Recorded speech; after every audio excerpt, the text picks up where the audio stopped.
Picture this, a dog living the perfect life, sprawling estates, warm summers, and endless comfort. But in a single moment, everything changes. He's ripped away from luxury and thrown into the heart of the wilderness, where snow blankets the ground, danger lurks at every turn, and survival is the only rule. Can a pampered dog find his place in this brutal new world, or will the wild prove too much? This is Buck's story, an epic journey of survival, transformation, and instincts awaken. Let's unravel what happens. Old longings rise like waves, breaking against the restraints of custom, stirred from their long sleep to awaken wild instincts. If Buck could have read the newspapers, he would have known trouble was coming, not just for him, but for any big, strong dog with thick fur living along the coast from Puget Sound to San Diego. Men were flocking north because someone had discovered gold in the frozen Arctic. Steamship and transport companies advertised the gold rush, urging thousands to head to the Northland. And these men needed tough dogs, dogs that could work hard with strong muscles and thick coats to survive the cold. Buck lived in the warm, sunny Santa Clara Valley at Judge Miller's large, beautiful estate. Hidden by tall trees, the big house sat back from the road, with a wide veranda wrapping around it. Winding gravel paths ran through broad lawns under the shade of tall poplar trees. The back of the estate was even larger than the front, with sprawling stables, vine-covered cottages for servants, an orderly array of outbuildings, and large gardens with fruit trees and berry patches. There was also a pumping station and a big cement tank where Judge Miller's sons would swim. Buck ruled over this vast place. He was born here and had lived his entire 4 years in comfort. Other dogs came and went, living in kennels or hiding quietly indoors like Toots, the Japanese pug, and Isabel, the Mexican hairless dog. Both strange little creatures that rarely went outside. There were also plenty of yappy fox terriers who barked at Toots and Isabel through the windows. But Buck didn't bother with them. He was no house dog or kennel dog. This estate was his territory. Buck would swim in the tank, go hunting with the judge's sons, or accompany the judge's daughters, Molly and Alice, on walks through the estate at dawn or dusk. In the winter, he lay at the judge's feet by the fire, and in the summer, he played with the judge's grandsons, letting them ride on his back or chasing them through the estate. He had inherited his strength from his father, Elmo, a huge saint, Bernard and his mother, Shep, a Scotch shepherd dog. He weighed 140 pounds, not as large as his father, but still formidable. Buck's dignified, confident manner came from his good living and the respect everyone had for him. While he was proud, he wasn't spoiled. Regular hunting and swimming kept him fit and lean. This was the Buck of the fall of 1897, the year the Klondike Gold Rush pulled men from around the world into the icy north. But Buck couldn't read the newspapers, and he had no idea that one of the gardener's helpers, Manuel, was someone to be wary of. Manuel had a serious weakness. He loved gambling, especially playing the Chinese lottery. Believing he had a foolproof system, he spent money he didn't have, and his low gardener's salary barely supported his family. The judge was at a meeting of the Raisin Growers Association, and the boys were busy starting a sports club on the night Manuel betrayed Buck. No one saw Manuel take Buck for what seemed like a casual walk through the orchard, and no one noticed when they arrived at the small flag station known as College Park, where another man waited. The two men exchanged words and then money clinked between them. "Best tie him up tight before you hand him over," the stranger said gruffly. Manuel looped a strong rope around Buck's neck under his collar. "Twist it and you'll choke him plenty," he advised, and the stranger nodded. Buck, thinking it was a game, allowed Manuel to put the rope around his neck. He trusted humans he knew and believed they had wisdom he couldn't understand. But when the stranger took the rope and it tightened around his neck, Buck growled in protest. He thought that showing his displeasure would be enough, but to his surprise, the man only pulled the rope tighter, cutting off his breath. Enraged, Buck lunged, but the man was quick. He caught Buck by the throat and flipped him over, pinning him down and choking him. Buck struggled, his chest heaving, his tongue lolling out, but his strength faded. His vision blurred, and he passed out. He only came to his senses when he was jolted awake inside some kind of vehicle. The sound of a train whistle told him he was in a baggage car. He had traveled with the judge before and knew the feeling. He opened his eyes, filled with rage at his captors. When the man reached for his throat, Buck snapped at him, biting down hard on the man's hand before he was choked unconscious once more. "He's a fighter," the man grumbled, hiding his bleeding hand as the baggage attendant checked in. "Taking him up to Frisco for the boss. A dog doctor thinks he can cure him." Later that night, the man sat in a shed behind a saloon on the San Francisco waterfront, nursing his injuries. "All I get is $50, he complained, wrapping his wounded hand. "Wouldn't do it again for 1,000. "How much did the other guy get?" the saloon keeper asked. 100, the man replied. "Wouldn't settle for a penny less." Buck, meanwhile, lay in a small crate, hurting and confused. His pride was shattered. He didn't understand what these men wanted from him or why they kept him in this cramped cage. Every time he heard the door creak open, he expected to see the judge or the boys. But each time, he was met with the face of the saloon keeper by the light of a weak candle. Each time, his hopeful bark turned into a low, angry growl. In the morning, 4 rough-looking men picked up his crate. Buck decided they were more tormentors, and he barked and snapped at them through the bars. They only laughed and teased him with sticks. After he realized that was what they wanted, he lay down and allowed them to load him into a wagon. From there, he was passed from one handler to another. He was carted, taken on a ferry, then placed in an express car bound for the north. For 2 days and nights, Buck was locked in that express car, and during that time he neither ate nor drank. When the express handlers first tried to approach him, he growled and they teased him, barking and making silly noises. Furious, Buck threw himself at the bars, frothing and trembling, which only made them laugh harder. He grew hungrier and thirstier, but the lack of water was the worst. He felt feverish from his parched, swollen tongue and aching throat. He was grateful for one thing. The rope was gone from his neck, which meant they no longer had an unfair advantage. Buck promised himself he'd never let them put a rope around his neck again. 2 days and nights of torment fueled his anger, and by the time the train reached Seattle, he was a wild, raging beast. His eyes turned bloodshot, and he looked nothing like the dog Judge Miller would have recognized. 4 men carefully unloaded the crate in a small, high-walled backyard. A stout man with a loose red sweater signed for him. Seeing this man, Buck threw himself against the bars, snarling and snapping. The man smiled grimly, then grabbed a hatchet and a club. "You're not taking him out here, are you?" one of the men asked. "Yep," the man replied, prying open the crate with the hatchet. The 4 men who had carried Buck quickly scrambled up the walls to watch from above. Buck lunged at the splintering wood, biting and tearing at it from the inside, while the man in the red sweater calmly broke it open from the outside. "Now, you red-eyed devil," he said, dropping the hatchet and lifting the club. Buck leapt out, all 140 pounds of his rage flying at the man. Just as his jaws were about to sink in, a sharp, painful blow struck him. Buck crashed to the ground, stunned. He jumped up and attacked again, but each time the man beat him down with the club. After one particularly hard blow, Buck staggered, bleeding and dazed. The man then struck him deliberately on the nose, and Buck roared with pain. He leapt once more, but this time the man caught him by the jaw, twisting his head and slamming him down. At last, too weak to fight, Buck lay motionless on the ground, watching his tormentor. "He's no rookie at dog breaking, that's for sure," one of the men said admiringly from the wall. Buck lay there watching the man in the red sweater warily. "Answers to the name of Buck," the man said, reading from a letter. "Well, Buck, we've had our little fight. Now be a good dog and things will go well for you. Be a bad dog and I'll knock the stuffing out of you. Got it?" The man patted Buck's head, and although Buck's fur bristled, he allowed it. When the man gave him water, Buck drank eagerly, and later he ate raw meat from the man's hand. Buck understood he was beaten, but not broken. He had learned an important lesson. A man with a club was a force to obey. He realized this was the law of survival, and he would adapt. Days passed, and Buck watched other dogs pass through, some obedient, some defiant. He noticed that the man with the club held power over each of them. Buck didn't fawn over the man as some broken dogs did.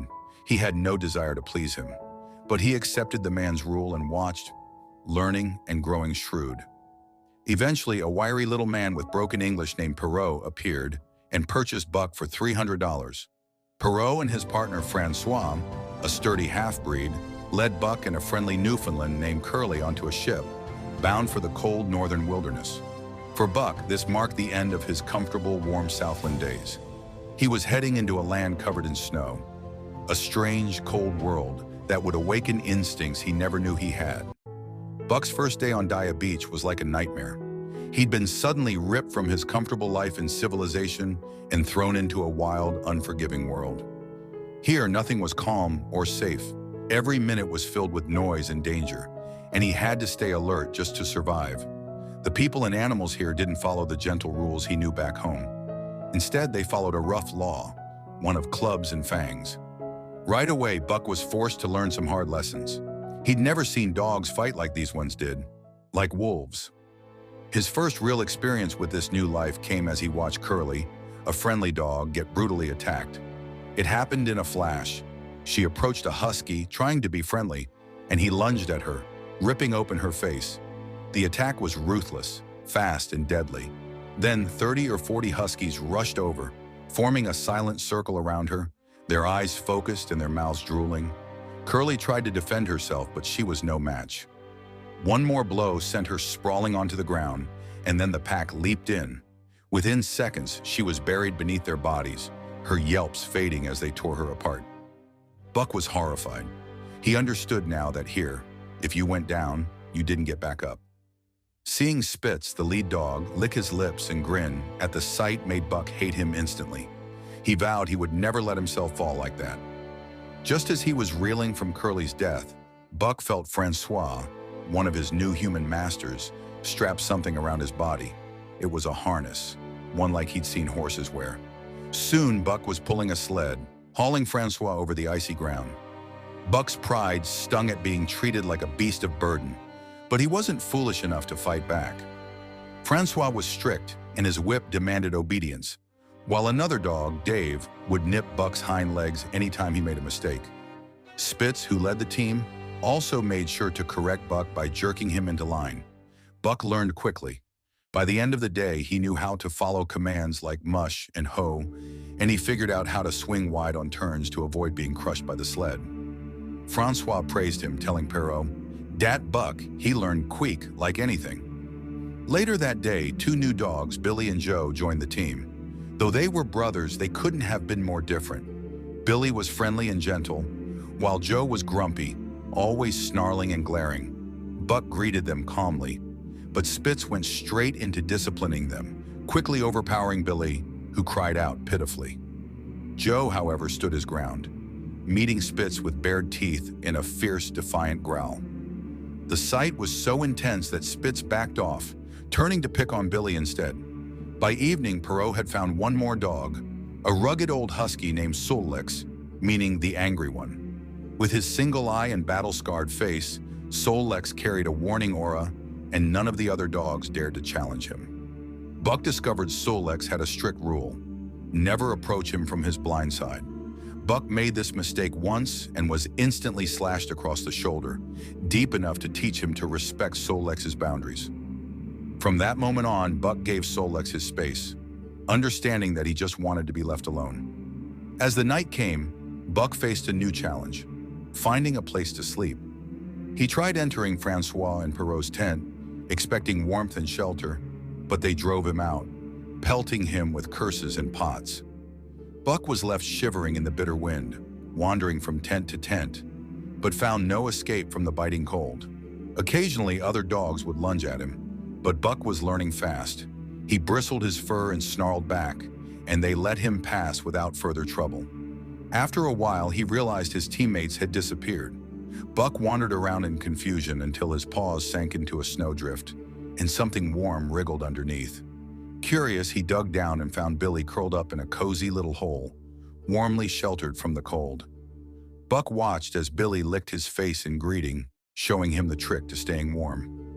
Taking a lesson from Billy, Buck dug his own hole, curling up in the tight space. Soon, the warmth of his body filled the snow cave, and he fell into a deep, exhausted sleep, filled with troubling dreams of the brutal day. He didn't wake until the sounds of the waking camp roused him, and at first he panicked, feeling trapped by the snow around him. But the familiar sounds reminded him where he was, and he clawed his way out, shaking off the snow. Francois spotted him, smiling. "Dat Buck, he learned fast," he told Perrault, who nodded, pleased with his new dog. The team was growing quickly. By midday, Perrault had gathered 3 more dogs, making a team of 9. Without wasting time, they set off up the trail toward the Daya Canyon. Buck was glad to be on the move, despite the grueling work. He was surprised by how eager he felt to run and by the energy that pulsed through the whole team. Even Dave and Solix were completely changed. No longer passive or distant, they became driven and alert, focused solely on the task. They snapped at anything that slowed them down, proving that, for them, working in the harness was their entire life. Buck, positioned between Dave and Solix to receive on-the-job training, was kept in line by their quick corrections. Dave was firm and fair, only nipping Buck when he made an error, but never letting him get away with mistakes. Together, they made sure Buck learned the rules. When he caused a tangle, they disciplined him swiftly, until Buck figured out how to keep his traces clear and run smoothly with the team. By the end of the day, he was pulling well enough that Francois hardly used his whip, and Perrault even examined Buck's paws with approval. It was a long, hard journey. They trudged through the canyon, over glaciers, across snowdrifts, and finally up the rugged Chilkoot Divide, a steep pass that separated the ocean from the inland lakes. Late that night, they reached a massive camp near Lake Bennett, where hundreds of people were building boats to sail once the ice melted in spring. Buck dug his hole and slept deeply, only to be roused before dawn and strapped into his harness once more. Day after day, they traveled. On packed snow, they managed 40 miles. But when they had to break their own trail, it was grueling. Slow work. Perrault would often walk ahead, packing down the snow, while Francois steered the sled, guiding them safely over the thin, treacherous ice that could crack beneath them.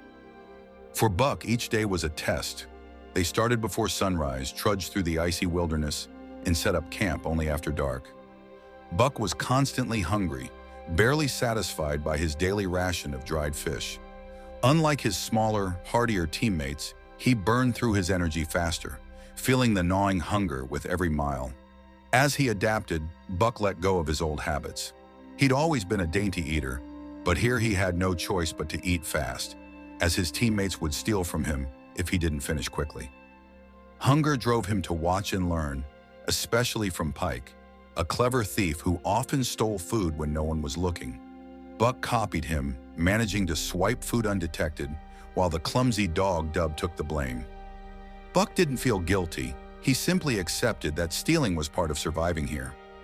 This new habit marked a change in Buck, showing his adaptability. Back in the South, he had respected rules and valued honesty. But in this harsh land, clinging to such values was dangerous. Here, only the strongest and most adaptable survived, and Buck's moral ideas faded as he embraced the law of club and fang. He didn't steal out of joy, but out of necessity, and he was careful to be stealthy, out of respect for the powerful forces that ruled this land. Over time, his body toughened, and he became skilled at survival. He could eat anything, no matter how disgusting, and his senses sharpened. His sight, hearing, and even his sense of smell grew more acute, and he learned to manage little hardships like ice between his toes or frozen water, which he'd break by striking with his paws. He even learned to sleep on the leeward side, where the wind wouldn't reach him. With each passing day, Buck not only learned, but began to remember. His ancestors' instincts stirred inside him, and he felt a strange kinship with the wild world around him. Fighting and surviving came naturally to him, like skills he had forgotten but had always known. And at night, as he lifted his head and howled toward the distant stars, it was as if he could hear the voices of his long-dead ancestors, calling him back to a life they had once lived. This call was growing stronger, calling him back to something ancient and wild. But Buck was also bound to the humans, tied to this team that was pushing deeper into the cold, lonely north. It was only the beginning of a journey that would test him in ways he could hardly imagine. But one thing was clear. He was changing, becoming something new, something wild. And in the depths of that dark, frozen night, Buck felt a question rising within him. Would he one day follow that call fully, leaving everything he'd known behind. One night, as the team rested by the fire, Buck caught sight of something moving in the shadows beyond the edge of camp. He didn't know what was it. But one thing he can tell, whatever it was, it will change everything in a way that no one could thought of. So, that's for today. We will continue on Buck's journey in the next video. I hope you enjoyed this video. If you do, then give a like and hit that subscribe button. You can watch the full playlist by clicking on the screen. I will see you in the next video still then. Bye-bye.